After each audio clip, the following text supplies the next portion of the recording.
अस्सलामुअलैकुम and welcome to Ease Learning. आज हम ऑक्सफोर्ड प्रोग्रेसिव इंग्लिश बुक 8 का यूनिट नंबर 4 करेंगे, कॉन्फ्लिक्ट, जिसका आज का हमारा टॉपिक है war is a bad taste business, जिसकी आज हम पैराग्राफ नंबर 3 से ट्रांसलेशन स्टार्ट करेंगे। वीडियो स्टार्ट करने से पहले आपसे रिक्वेस्ट है कि अगर आपने चैनल को सब्सक्राइब नहीं किया तो काइंडली सब्सक्राइब कर लीजिएगा। पैराग्राफ नंबर 3 में बात हो रही है क्या मिसिंग लग रहा था इन सब में और हमारी रिपोर्ट्स में, वो था इंसानी ज़िंदगी का ज़ाया होना। यानी इस लड़ाई में इंसानी ज़िंदगी की कुर्बानी दी जा रही थी। इन नौजवान ज़िंदगियों का ज़ाया होना ऐसा है कि जिसकी कोई भी पेमेंट नहीं की जा सकती या जिसका कोई भी नेमुल बदल नहीं है।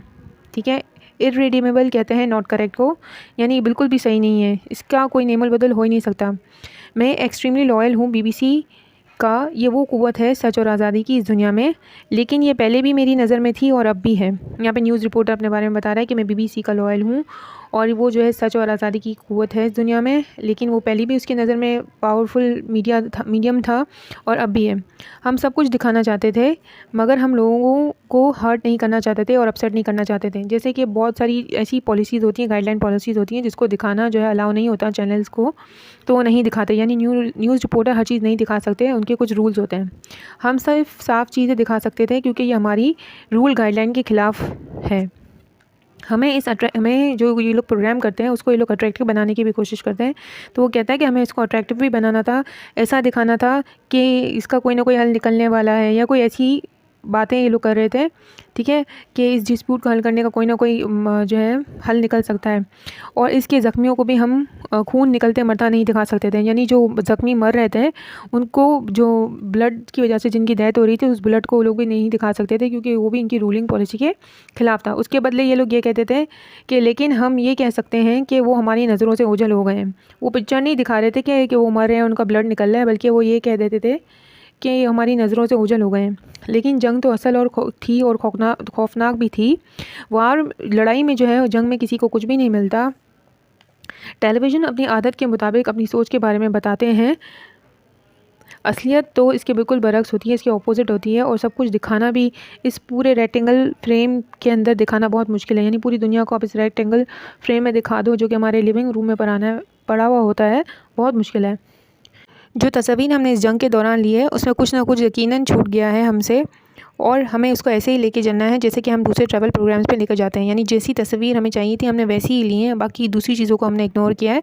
और हम ये कहना चाहते हैं कि हम ऐसे ट्रैवल प्रोग्राम्स में अपने आम तौर पे ऐसा ही करते हैं कि जो हमें सही लगता है हम वैसी ही तस्वीरें डालते हैं।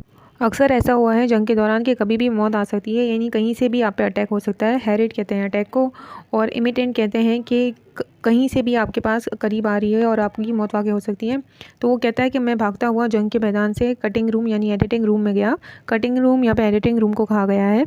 अक्सर ये सफ़र कुछ 100 यार्ड्स का होता है। मैंने अपनी कैसेट्स अपने साथ ली और उन्हें लेकर फ़ख्र से, अफ़सोस के साथ, कि फ़ख्र क्यों कह रहा है वो, क्योंकि उसने इस पे काम कर लिया था। और अफ़सोस क्यों था, क्योंकि एक जंग थी जिसके ऊपर वो रिपोर्टिंग कर रहा था। क्योंकि इन कैसेट्स में जंग के बारे में रिकॉर्डिंग हुई थी, जो कि अनफॉर्चुनेट बात थी। मैं बेचैन था इस पर कि गेट एट का मतलब होता है क्रिटिसाइज़ करूँ, यानी उस पर पॉइंट ऑफ व्यू दूँ, अपना क्रिटिसिज्म करूँ और इस पर अपना व्यू दूँ। ठीक है, न्यूज़पेपर अपनी राय देते हैं।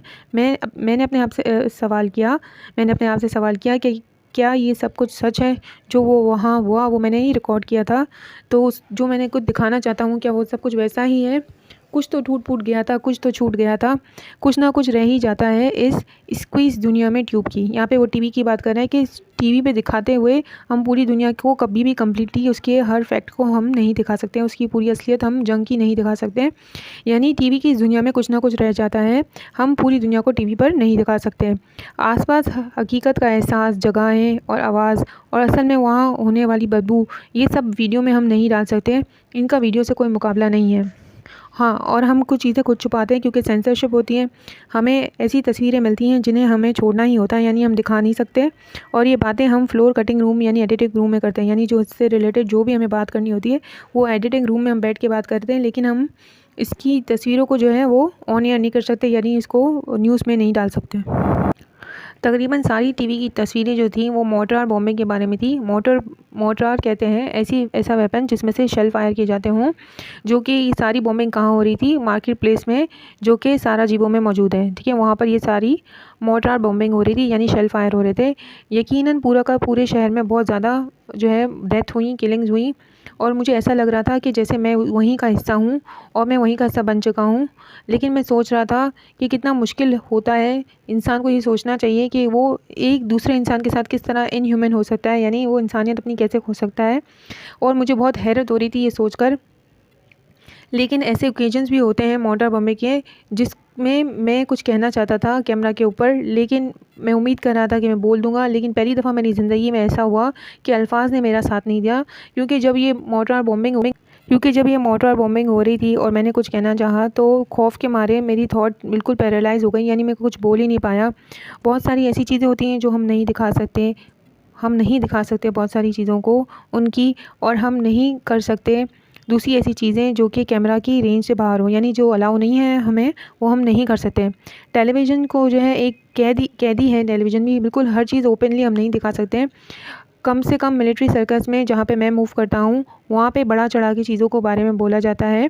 लेकिन बोस्निया जो है वो मुस्तकिल ऐसी दोराहे से गुज़र रहा था, जहाँ पे जो फैक्ट्स थे उसको तो बिल्कुल भी नहीं बताया जा रहा था, यानी जितनी मास किलिंग हुई थी ऐसा कुछ भी नहीं बताया जा रहा था, सब कुछ कम तादाद में बताया जा रहा था, हालाँकि बहुत बड़ी डिस्ट्रक्शन थी। होप आपको अच्छे से समझ आया होगा। अगर आपको वीडियो अच्छी लगी है तो काइंडली लाइक करिए, शेयर करें, सब्सक्राइब करें। जज़ाकल्लाह।